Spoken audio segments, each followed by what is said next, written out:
Welcome back to the late night format on WESU Middletown. I'm your host, D. Slepack, and hanging out with me in the studio tonight is Dr. Love, one of the hosts of WESU's Romancipation, which airs Monday nights at 12 a.m. Want to tell the people about it? Well, of course I do. Any chance I can get to shamelessly plug my own show. So yeah, you said it all, but not really, because there's so much to say. Romancipation, Mondays at midnight, our all-new night and time. And really, it's Romancipation, I should say, with Dr. Love and DJ Smooth. Right now, DJ Smooth is off at a retreat to hone in on his smoothness and to teach others, so he's going to come back better than ever. And the last 2 weeks, we've had DJ Desire on the air instead. Wow, all these names are just so... all these names, they're a big deal, but fresh. We really we're a show for the people. You know, yeah, we're the names, we're the experts, but we want to hear from you. And so with that said, that is a beautiful pitch. Right? Isn't that nice? We have a website, romancipation.org. That's right, it's a .org because it's educational. And we also love to get live calls when we're on the air. So, yeah. Sounds like a ton of fun. Yeah. Pretty much the end-all, be-all of romance ever. Great. And then, so what qualifies you to provide such great romantic advice? Well, it's an interesting question you bring up. Really good one. Such a good question. What qualifies me? I was hoping it wasn't going to be a stumper. Right. So what qualifies me? No. Of course I know. And of course so much qualifies me. First of all, it's just that you can't decide what to talk about there's first. Right, exactly. I'm overwhelmed with all my qualifications. First off, I should say, what qualifies me to have a show is that I went through DJ training.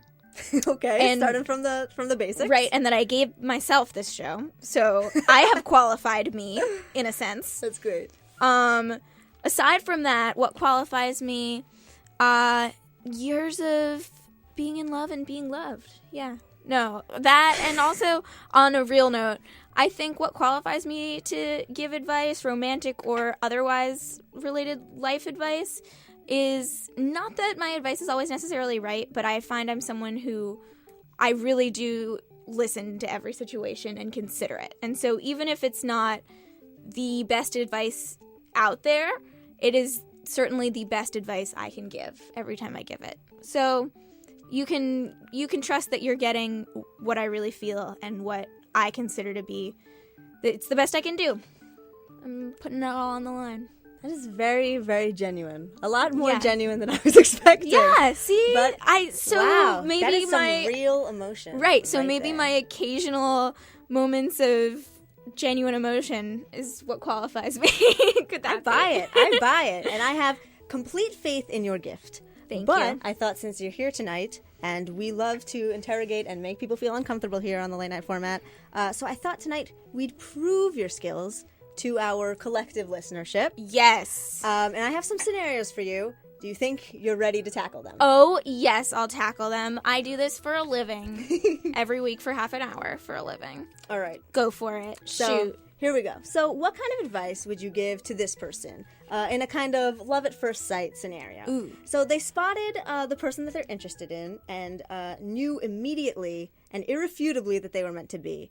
So he or she went about harassing them by, for example, threatening to kill themselves by falling off of a Ferris wheel if denied a date, which is pretty intense.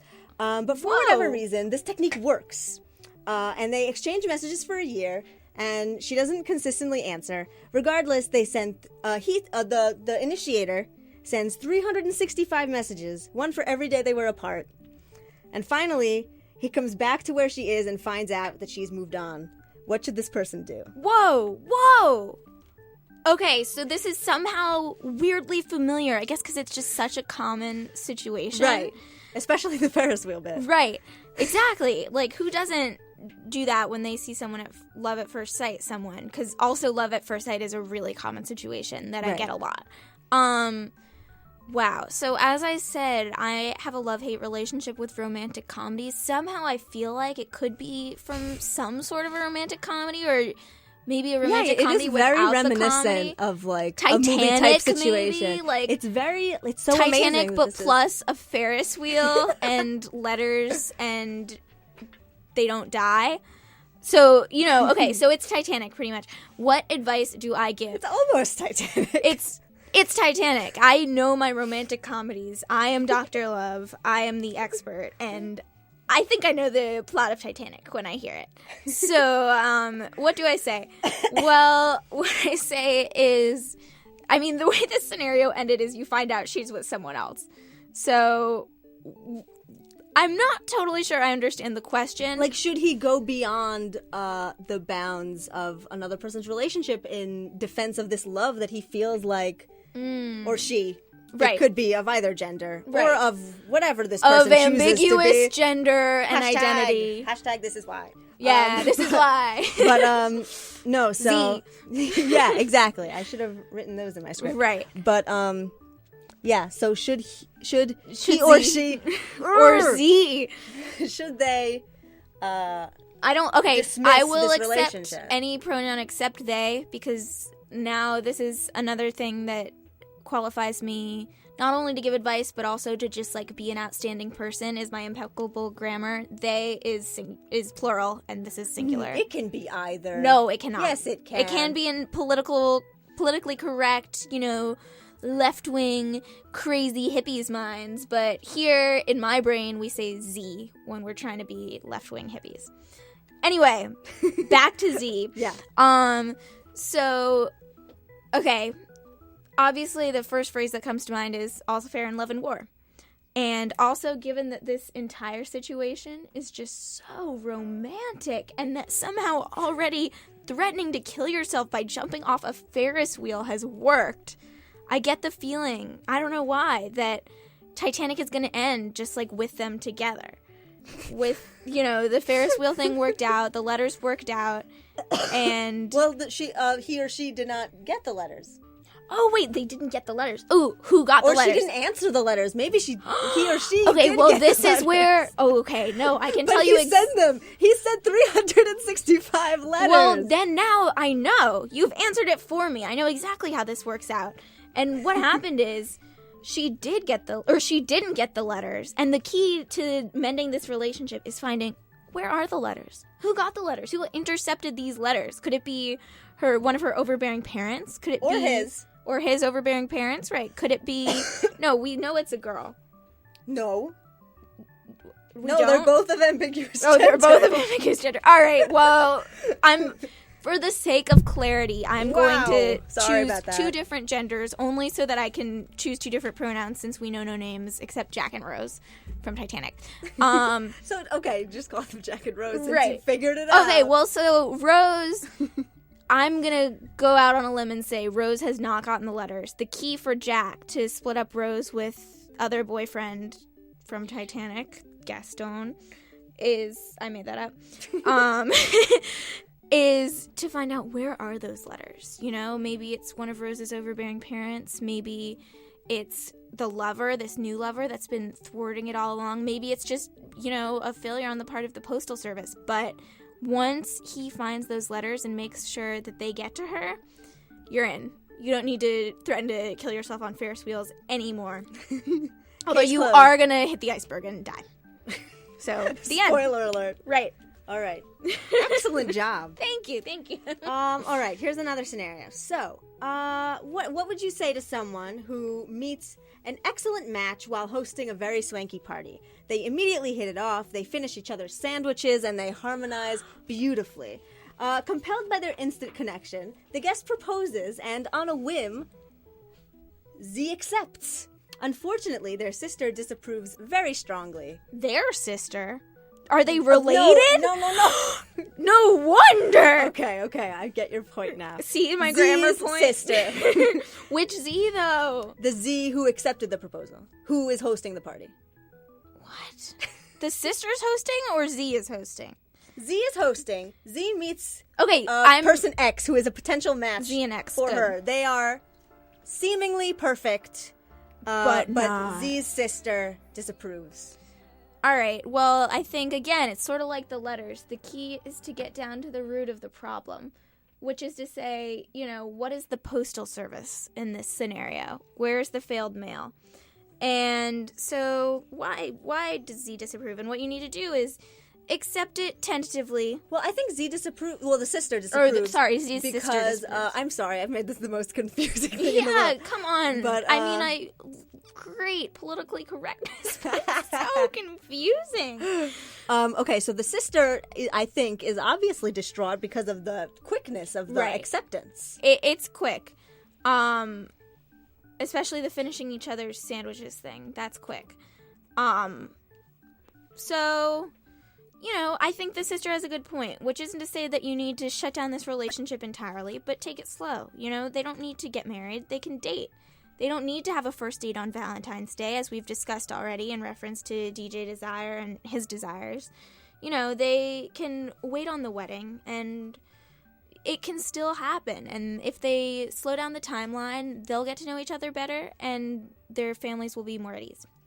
I think that's great advice. And in the event that this person is very malicious or, not having good intentions, then that would be a great way to figure that out before tying the knot. Before you immediately marry X. Great. Excellent job. Here's one more scenario. So what about... all right, I'm just going to put in pronouns here because... I'm done. Because this time it's real people, and so it's the pronouns. Right, yeah. I got this in the mail. So... No, I got it in the mail because I'm the relationship expert. I am Dr. Love of Romancipation. I opened your letters.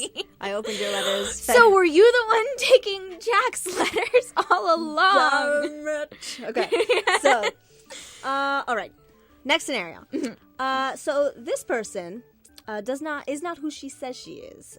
She currently has to pose as the opposite gender to make this even more confusing, to cover for her sibling, who is, I don't know, sneaking off to tour the UK. Either, depending on how the version goes, playing soccer or playing in a band or, at war or something Shakespearean. Where the sibling is. Right. But, so she goes to school for him and gets to know his friends inadvertently through the inhibition of this friendship, which is believed to be what it appears to be.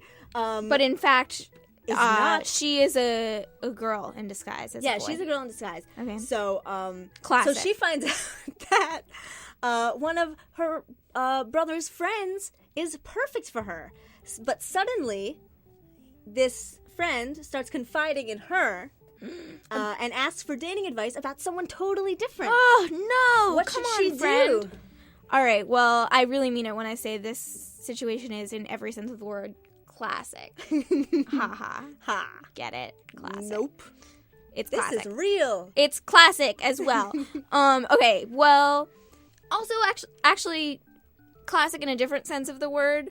Even in times when you're not gender bending or in disguise, that can be an awkward situation. That's true. When, you have a friend who you consider yourself to be very close with, and I guess this friend does that as well, except one interprets it more romantically than another, and you get to that awkward place when they're confiding in you and you're just like, crap, that's someone else and not me. And if you are, okay, so then there are two answers to this. If you are gender bending, try taking off your wig or, flashing people or whatever the best way to reveal yourself is, and see how it goes. And that might just magically do the trick to change your loved one's mind.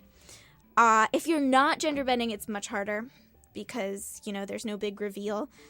I think, though, when it comes down to it in both situations, you should give them good advice. Just because, if they're your friend and you hold them in high esteem and you're close with them, you don't want to intentionally sabotage them, even if you obviously don't want this nonsense to work out. And obviously, since this story sounds so perfect, this girl must be the right girl for him. So I think it'll work out, but so by way, giving the advice and showing that she's a good friend, eventually the good karma will. Exactly, the good karma will happen. Pay back. This relationship isn't going to last forever, but don't let it outlast your friendship by trying to sabotage it. Clever words, good advice. All right. So I think we've sorted that you're completely qualified. And because of that, I bet you get a ton of questions, but are hardly ever on the receiving end of any romantic advice or evaluation. So I thought that now we have about 10 minutes to give you the chance to learn a little bit about yourself by taking an online quiz about your dating superpower. Great. Well, this is refreshing because, I'm so great at advice and so wise, and I never make any mistakes in the love department that I rarely even have to question it. So I'm glad that now, online, which online is always the ultimate source for anything, will put me to the test. Of course. So this quiz called What is Your Dating Superpower is from 17.com. Yes, 17 magazine. 17.com. That's exactly what I was forgetting to cite. What qualifies me to give dating advice is that I've been a subscriber of 17 magazine for the past 10 years. And not only have I read every issue cover to cover, I've kept them all in my closet. And I have them all. All right. So all right. Do let's tell get going. 17. It's my mentor. Okay. So, question number 1. You run into your crush at the movies and he comes over to chat. In parentheses, OMG. What is your next move? You tease him by asking if he's there to see Snow White and throw him a flirty smirk. You strike up a conversation about how excited you are to see Spider-Man, even though you were planning on seeing the latest chick flick. He'll never know. Or you ask him to sit with you during the movie. Might as well cut to the chase. All right. First off, who is seeing Snow White in theaters? What is this, like 1920? Maybe Snow White and the Huntsman. Oh, let's say. Okay. Just to make I want it to be Disney's Snow White in theaters, so it's the 30s. 20s, 30s, it's early. Okay, well, I'm pretty forward, honestly. I would go with the third one. Certainly not the second one, because you can't build a relationship based on lies. But also because I really don't want to see Spider-Man, and let's be real, if it's going to work out, he's going to have to know my movie preference sometime or another, and may as well be now. Nice. All right, so you're hanging out at a party in your friend's basement. Where can you be spotted? Working the room. So many boys, so little time. Watching sports with the guys. Cuddled next to your crush on the couch. Working the room. Because certainly not watching sports. Come on. Really? This isn't 17 magazine. This girl's trying too hard. You don't need to like sports to be attractive. Although, honestly, of those, I would probably pick that because, sit in the corner is not an option. Right. Okay. Well, yikes. Scary is your power invisibility. I'll let you know what mine was at the end. But okay, well, I'm going to say working the room. I like to be social, meet new friends, and maybe I'll find a new crush and I'll end up on the couch, but I'd rather leave it up to chance. Cool. So, next question. Your teacher calls on you in class and asks you a question, but you're totally lost. What do you do? I don't know what this has to do with dating, but... No, nothing. All right. Answer confidently. I went to all-girls school, and I'm straight, and so it didn't really matter if, I knew the question or not. Anyway, what are the answers? All right, you either answer confidently with whatever comes to mind, so what if you're wrong? It's just one question. Smile sweetly and ask if he would review that section of material with you during lunch. Watch his facial cues as you speak and try to gauge what type of answer he's looking for. All right. Well, I want to say kind of, again, a combination of 1 and 3. Certainly not ask to meet over lunch. That's just giving myself more work. Very formal. Right. And weird in public. But, unless this is secretly a question about how to date your teacher, in which case it would be ask over lunch. 17 magazine. Right. Let's hope it's not. It could be, though. I'm sure they've covered it sometime in the past 10 years. I'll have to look back through my files. But anyway, I think I'd go with the first one. It can be fun to make up answers on the spot and see how it goes. All right, next question. You and your boyfriend have been fighting lately, and he suggests taking a break. What do you do? Let him have a break if he needs it. Besides, that cute guy in your science lab was totally flirting with you during class. Touch his arm gently. This is a different option. Touch his arm gently and tell him you can't imagine not being with him. You know he won't be able to resist your sad puppy dog eyes. Third option. Tell him that you're feeling the same way and suggest talking it out before you call it quits. Definitely the third option. That think seems like the most rational. The first two, if that's how you're going to respond, either you're immature and you're not taking his issues with the relationship seriously in terms of touch his arm and make puppy dog eyes, or you're not that into the relationship yourself if you're already onto the cutie in your math class. So number 3, talk it out. Good choice. Talk it out before you walk it out. I hope your show has a lot of those catchphrases. It should have more. I'll work on it. Deal breaker. Okay. Yeah. Your closest girlfriends turn to you when? They're looking to laugh and have fun. You always know where the party's at. Second option, they want help getting over a boy. You're thinking of adding breakup therapist to your resume. Third option, there. Yeah, they need someone to vent to. You're great at understanding other people's problems. That one. Is all 3 an option? Unfortunately, no. Oh. But these all seem very up your alley. It's all me. Oh my god. I guess I have every superpower. I guess 3 sounds, most like the description of my show. Yeah, that one sounded like you just said that. Right, but all of them work, so come be my friend. 6. What's your favorite class in school? Again, very romantically aligned. What is the relevance? Theater. It's the most social subject and you love being dramatic. Math. You like that each problem has one right answer. Foreign languages. You're great at memorization and you have super strong communication skills. All right, well, in terms of my major, it's foreign languages. I was thinking that. Right, but in terms of, those answers, I'd say math. I believe that every question has an answer. Philosophical. Mm-hmm.